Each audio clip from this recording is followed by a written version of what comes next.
তাদের সন্তানাদি পরিবারবর্গ সহায়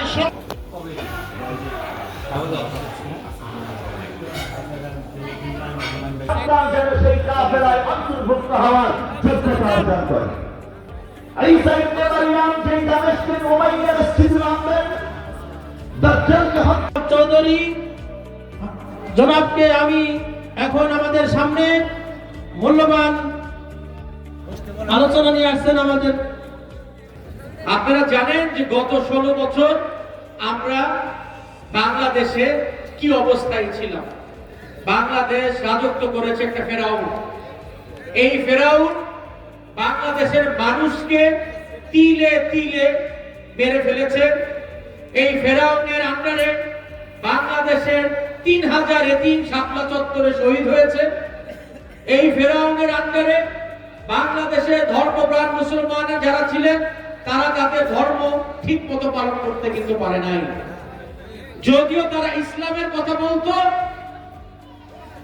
সেই সাথে কিন্তু তারা ধর্ম নিরপেক্ষতার কথাও তারা বলে। আপনি ইসলাম আর ধর্ম নিরপেক্ষতা দুটো একসাথে কিন্তু বলতে পারবেন না। এবং এই ফেরাউনের জন্য বাংলাদেশের সংবিধান থেকে বিসমিল্লাহির রহমানির রহিমটাও মুছে ফেলার তারা চেষ্টা করেছিল। আপনারা সে বিষয়েও জানেন। এবং এই ফেরাউন লোক মুখে দেখাতো যে সে ইসলামের পক্ষে কাজ করছে, কিন্তু প্রকৃত পক্ষে ইসলামের পক্ষে তারা কাজ করে নাই। ইসলামের পক্ষে যদি তারা কাজ করত তাহলে তারা 3000 এতিম বাচ্চাকে এইভাবে খুন করত না। এটাই হচ্ছে বাস্তবতা। আজকে আপনারা জানেন যে দীর্ঘ 16 বছর ধরে কিভাবে তারা দেশের মানুষকে অত্যাচার করেছে।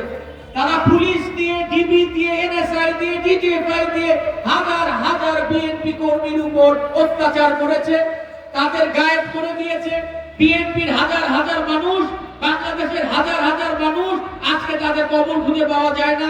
তাদের বাসা থেকে তুলে নেওয়া হয়েছে, তাদের নিজের অফিস থেকে তুলে নেওয়া হয়েছে, তাদের লাশের হদিস কেউ পায় না। এবং এই ফেরাউনের জন্য 1600 বাচ্চা যারা আন্দোলন করেছে তারা শহীদ হয়েছে। 22,000 মানুষ এখন পঙ্গু হয়ে গেছে। এটাই হচ্ছে আজকে আমাদের বাস্তবতা। আমাদের এই কথা ভুললে চলবে না। আমরা যদিও মুসলমান একটি দেশ, আমাদের 95% মুসলমান, এখনো কিন্তু আমাদের চক্রান্ত শেষ হয় নাই। এই জিনিসটা কিন্তু আজকে আমাদের বুঝতে হবে। আমাদের দেশে তারা গোলমাল লাগাতে চায়। আমাদের দেশে আমরা যেন ঠিক মতো বাঁচতে না পারি, ঠিক মতো ধর্ম পালন করতে না পারি, ঠিক মতো একজন আরেকজনের কথা না শুনতে পারি, এজন্য তারা সব সময় চালিয়ে যাচ্ছে। এই কথা কিন্তু আমাদের আজকে ভুললে চলবে না। আজকে আমরা যে ধর্ম পালন করছি, সেই ধর্ম যেন আমরা ঠিক মতো পালন করতে পারি, আমরা যেন ইসলামের কথা প্রতিটা ভাষায় বলতে পারি, সেটাই আমাদের চেষ্টা করতে হবে। আজকে